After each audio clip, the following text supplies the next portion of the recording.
not all Marvel movies are really that bad. A lot of people like The Winter Soldier. Did you see The Winter Soldier? I did. It once. felt... I wasn't a big fan of it. I actually preferred the first Captain America over The Winter Soldier. You see, the whole Captain America storyline for me has been kind of blasé, but I would agree with the first one, even though it wasn't as good as I'd hoped it would be, probably had one of Marvel's best attempts at writing a real character. Yes. Yeah, and I respect the early Captain America because we get to see him actually adapt. Because even Tobey Maguire's Spider-Man doesn't really adapt that much. And though it's on a much, much, much lesser scale, I mean, some of the things that he goes through mentally, just becoming the American Army mascot, is kind of similar to what you see in the Pacific when that guy gets wounded and comes back. And like I said, on a much lesser scale. Yeah. But you get certain depths with this character that you've seen other places before, and it kind of attaches itself to a little bit more of a trait that you can hold on to. Whereas, I mean, it still left something to be desired. Yeah. But it was probably the closest character development. Well, here's a question: is Iron Man, the Hulk, Thor, are those too simple? And are the Avengers too simple? I think Thor has been portrayed very simply, but I think his character has a substantial amount of potential. Just the fact that he's from another world, you can go in so many directions. There's histories that could be covered. But did they? They didn't, but they can. They didn't. His character could still be recovered. It's not about what they could do. It's about what they've done. And they have not done anything. Okay, then those motherfuckers dropped the goddamn ball. Yeah. Okay? You got me. So, Marvel as a whole, I kind of liked... Ant-Man was fun. I think if Marvel is going to keep this really surface-level type of movie where the characters aren't very deep and they just get us to action, Ant-Man is more of the style they should do, where humor is more present, and you have someone who's really, really likable, like Paul Rudd, play Ant-Man, whereas Chris Hemsworth, he's like, the guy's got no personality. He's like a rock. He's like, not The Rock, who has more personality. He's like a rock, who just stands there and he's like, dude, I'm jacked and I look pretty good. But like, he's got no personality. Really fucking good. I'm just saying. Yeah, but he's got no personality. I'm straight, but I might get a little crooked if he were in the room. Okay. But I think X-Men is Marvel's best rendition of a deep concept. Because X-Men, it's still not quite as deep as the philosophical questions you encounter in The Dark Knight, but they have a good civil rights metaphor going on. It's thinly veiled. Like, it's very obvious that it's there, with the whole mutants protesting and people saying mutants should have to get registered. And I like that because it's not a simple superhero movie. It's watching people with powers struggle in a realistic society. And that is where Marvel is the strongest. I think the X-Men movies are stronger than the Avengers. Not all of them. The good X-Men movies. Not X-Men 3. That movie was fucking terrible. But X-Men is one of those movies, it's like Captain America, where they put a lot of things into it that you could really hold on to, and then they don't hold on to it. They just I think you're right. Sift into a murky pond of, like, half shit.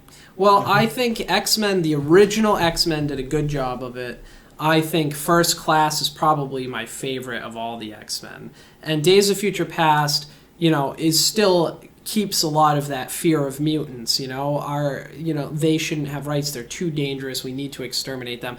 It not only does it have civil rights, but it also has a little bit of the Nazi stuff going on, especially in Days of Future Past, where he gets to the point of making sentinels and exterminating them. But I think not every X-Men movie is good. but the overall concept of X-Men is dramatically superior to even Civil War. It's just far deeper, and the characters are real people. Like, you learn a lot about Xavier and Magneto's strained relationship, and it's not a good versus evil thing. In the cartoons, Magneto was basically evil, but in the movies, Magneto has simply a more radical point of view. And it's interesting to see how they have an understanding of each other. They don't want to kill each other, but they need to fight because of different ideologies.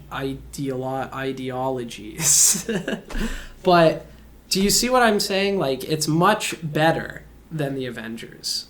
I mean, it has the potential, but they never fully... They give these hints of these storylines that you could really sink your teeth into and never fully grasp onto it. Like, where you're just talking about, that relationship, that would be fantastic to see an entire movie just about that. I mean, that right there is a reoccurring theme in the world that has popped up time and again. The IRA had issues with similar kinds of relationships. Yeah. And that's how that's popped up. I mean, that has affected the world as we know it. And these two characters symbolize a certain amount of power that would be an interesting little window. Yeah, and do you agree, though, that the Avengers is too simple? And that is X-Men more enjoyable to watch, is the question. It hasn't been for me yet. It's still, they have great concepts that they haven't run with yet, but they bury it in too much flash and glimmer. I don't know. I think the exact same thing, but I think the Avengers are the ones burying it in flash and glimmer. I think they both do. Yeah, well, I think they both do, but I think X-Men is the closest they're coming to getting to a Dark Knight level of quality. I would say you're right. I mean, it's really a matter of perspective. I mean, all the characters, both groups of characters are heavily flawed in the sense of realism and depth that you can't... I find it hard to pick one over the other. Because, there's certain characters in each one that I'm like, he could be cool to know a little bit more. Yeah, but who do we... Just kind of like, eh. Who do we have a cool, like a very dynamic relationship with in the Avengers versus the X-Men? Because you have a couple really interesting relationships. Like, Wolverine is a very conflicted and mysterious character, even still. He's been in like 10 freaking movies, and we still don't know a lot of things about him. Professor X and Magneto have a great, intricate relationship.